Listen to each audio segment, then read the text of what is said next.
L'immobilier simplifié avec Patrick. Ah, certainement, l'immobilier simplifié. Patrick Lapalme de Remax Lanaudière. Bon matin, Patrick. Bon matin, Sylvain. Passez un bon week-end? Oui, très bon week-end, certainement. Fait du bien 3 jours comme ça. Oui, hein? effectivement. Patrick, on va parler d'un mot qui fait peur à bien du monde. Oui. Amiante. L'amiante, Ça, là. effectivement. Bien oui. L'amiante, on a quand même là, des propriétés qui ont été isolées avec des produits à base d'amiante. Il y a eu aussi des enduits à l'intérieur des plâtres et des plaques-au-plâtre qui ont été installés à travers le temps. Ce matin, on va s'attarder un peu plus sur la fameuse vermiculite ou dans les noms là, qui sont vraiment les marques visées, la zonolite. Donc, vermiculite, là, vous voyez ça souvent, là, c'est un isolant, c'est un minerai qui est installé à l'intérieur là, des entretoits, des fois dans des assemblages de sous-planchers dans les sous-sols. Il peut y en avoir dans les murs aussi par retombée. Ça, tu me disais, excuse-moi, souvent les maisons bâties au début des années 20, 30, 40, il y avait dans... Ça, c'est dans les enduits de plâtre. Ceux qui ont du plâtre dans leur propriété, vraiment du plâtre, là, on cogne dessus, on a un latis de bois à l'arrière. L'amiante, elle, sa job dans l'enduit, quand le plâtrier installait ça, c'était pour avoir un produit qui est plus rigide et qui séchait beaucoup plus rapidement. Les travailleurs, dans ce temps-là, ne connaissaient pas là, l'incidence sur l'amiante, l'amiantose sur eux. Donc, ils pouvaient mettre des différents produits et dans leur plâtre et ils mettaient de l'amiante aussi pour avoir un pouvoir durcissant qui va sécher plus rapidement pour faire la job. Et même dans les années 70, 80, les maisons construites dans ces années-là, c'est possible de retrouver des traces?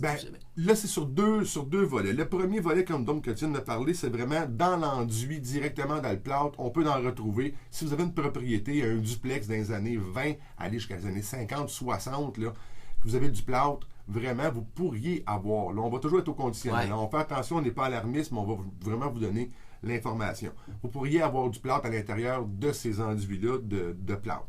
La zonolite, elle, c'était vraiment là, utilisée, puis il y avait même une subvention jusqu'en 84 qui était donnée par le gouvernement de 400 $ pour l'application de cet isolant-là, parce qu'il était vraiment pas cher, puis il faisait une très bonne job. Et là, c'était plus coûteux, c'était facile d'installation. C'est comme une poche. La vermiculite, vous savez, dans les poches de terre, on voit ça, là, les petits cristaux blancs, là, des choses comme ça pour retenir l'eau. Là, c'est vraiment ce produit-là.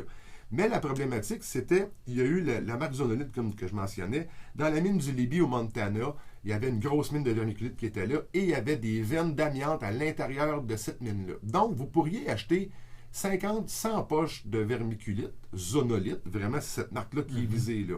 On ne les nommera pas tous parce qu'il y en a 5. Là. Et sur vos 100 poches, qu'il n'y ait aucune trace d'amiante.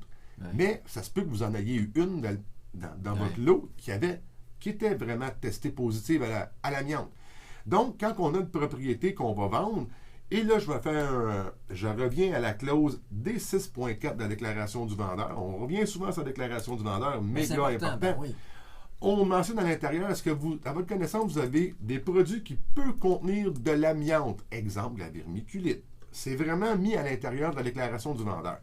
Donc, quand vous suspectez des produits comme ça dans votre propriété, quand vous faites votre vérification, vous vous promenez dans votre maison, vous allez dans votre entretoit, vous levez votre ballot de laine, parce que souvent, les gens vont avoir mis de la zonolite installée dans l'entretoit. Puis, pour avoir un pouvoir plus isolant, vont rajouter des ballots de laine isolantes normales ou de la cellulose. Elle va être cachée. Fait que levez-le, allez regarder en dessous.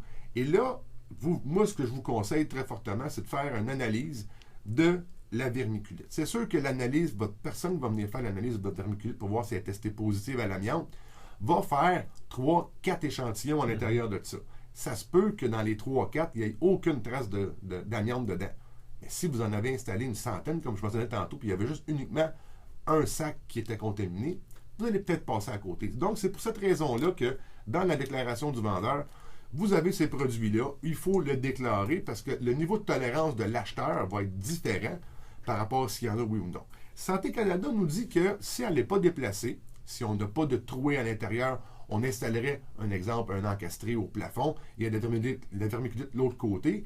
Mais là, il faut travailler en mode contaminé aussi, là, pour ne pas que vous exposez à la poussière d'amiante. C'est ça la problématique. Mais si vous ne touchez à rien, selon Santé Canada, il n'y a aucune problématique. Fait que tout dépendant du niveau de tolérance du client, c'est vraiment important.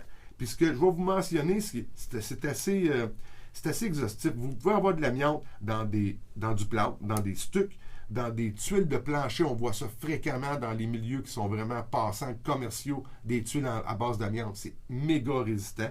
Des composés à joints, des panneaux de gyps, des bardeaux d'asphalte de toiture. Naturellement, c'est à l'extérieur, c'est un petit peu moins pire. Il y a différents isolants aussi, naturellement.